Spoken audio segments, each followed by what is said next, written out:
Stealing cars is nothing new, but now some thieves are literally ripping cars apart just to steal a handful of parts. Look at this damage. It's absolutely horrific. I'm actually really worried about this because my GT3 RS could be next. But this kind of damage isn't just happening to Porsches. Thieves have been targeting specific parts from loads of other brands too, and for some pretty weird reasons. In this video, I'm going to tell you all about these unusual crimes. I'm Matt Watson, and you're watching Car Wow.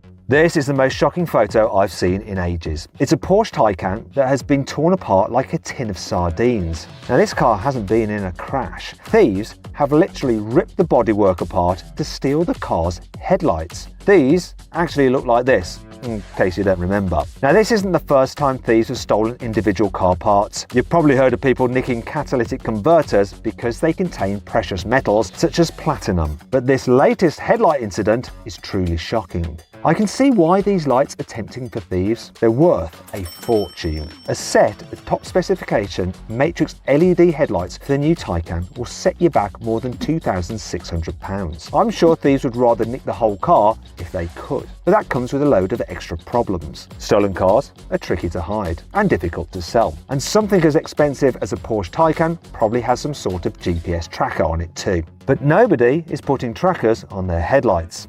Maybe they should. Individual parts don't usually have a unique identification number like the rest of the car either, so it's almost impossible to prove they're stolen. But there are other potential reasons for this crime spree, and one of them is really surprising.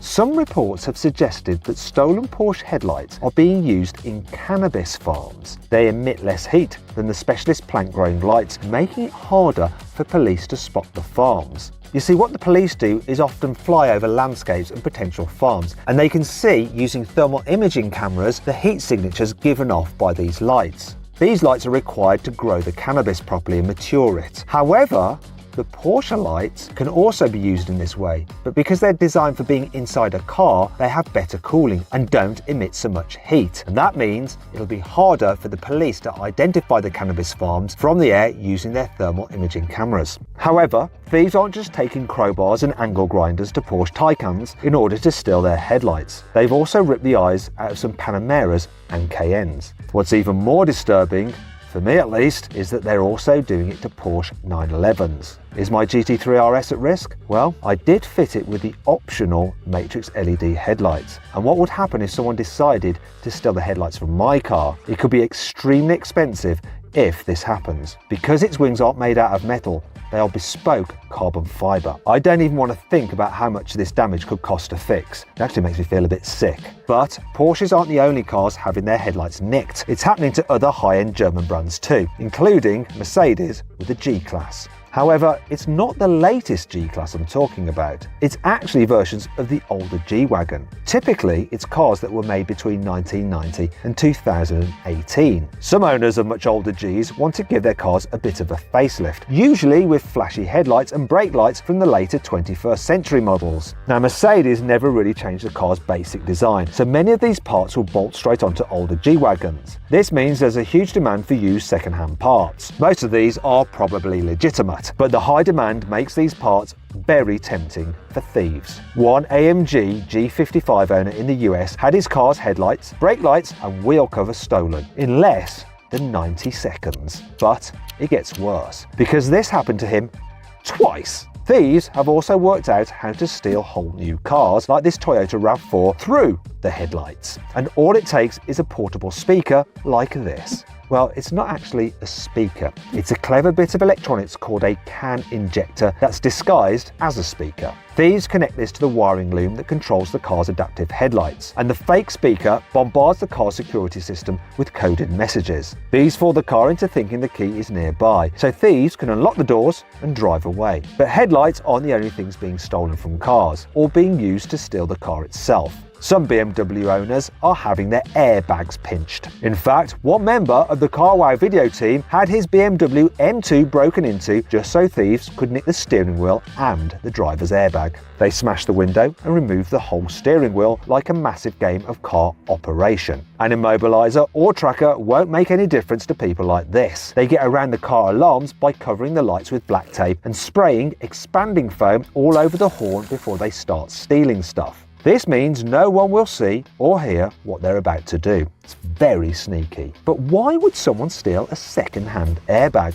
Well, airbags can actually deploy in a relatively low-speed crash if the car detects a risk to the occupants. Even if the rest of the car has relatively minor damage, they can still go off. If a car's been in a medium-speed incident, you can pretty much guarantee it'll need some new airbags, even if the rest of the car is in pretty good shape. The way airbags deploy is incredibly violent too. Replacing airbags and any damaged interior trim is very expensive, especially if you buy directly from dealers or the manufacturer. Some dodgy garages might buy second-hand parts from private sellers to save some cash. It's almost impossible to tell if these parts are stolen or not. This isn't just happening to BMWs. High repair costs could be leading to these Honda airbag thefts as well. The Association of British Insurers reported that vehicle repair costs rose by 32% towards the end of 2023. There are many reasons for this. Cars are more complicated than ever, and so are the supply chains that deliver spare parts. And this means delays are common. Anyone remember the semiconductor shortage? Or that time when a ship got stuck in the Suez Canal and delayed everyone's Amazon packages? This affects car parts too. Delays make parts more expensive. This is because some buyers will pay over the odds to make sure they're the first in line when the parts finally become available. Delays also mean insurance companies have to pay more to provide customers with a courtesy car while theirs is getting fixed. The Association of British Insurers says that the cost of providing alternative transportation like this went up by 47% towards the end of 2023. Sometimes it's just cheaper and easier for insurers to write a car off, even if it looks like it's in okay condition after an accident. But when a car gets written off, that must mean the end to the story, right?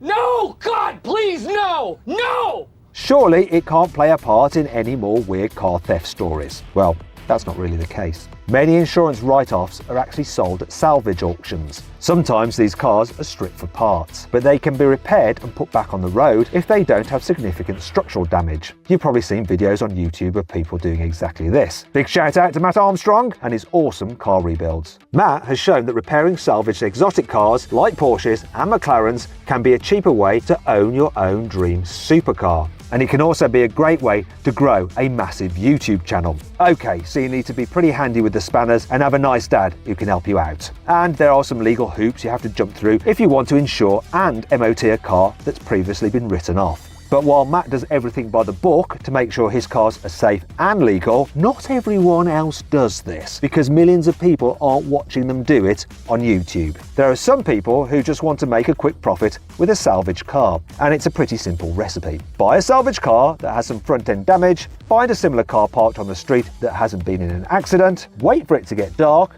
then cut everything you need off this poor, unsuspecting car. Bolt it all onto your salvage car, give it a clean, and put it up for sale. Worst thing is, no car is safe. I've seen pictures of Audis, Volkswagens, Toyotas, Fords, and plenty more with most of their front ends missing. It isn't a localised problem either. These thefts were reported across the UK and around the world, from Birmingham to Wales, from Australia to South Africa. The Stolen Vehicle Intelligence Unit from Essex Police uncovered £27 million worth of stolen vehicles and parts in 2023 alone. What's crazy is most of the cars that had their bits nicked will probably get written off by the insurance companies, so they could end up in the same salvage auctions, and this vicious circle just continues on and on. This problem isn't going to go away on its own. Most people don't have a garage to keep their cars safely locked away in. As cars get smarter and more autonomous, their parts are going to get more and more expensive. I wouldn't be surprised if the onboard cameras and sensors on the latest semi-autonomous cars are about to become the next hot ticket for the car parts thieves. I hope you all enjoyed the video. If you did, give it a like. Let me know what you think of it in the comments below. If you want to watch some more videos, I've picked a couple out for you there. I think you'll like. Just click on those windows to watch them. Or if you haven't done so already, make sure you subscribe to this channel. You can do that just by hitting the CarWow logo there. Simple.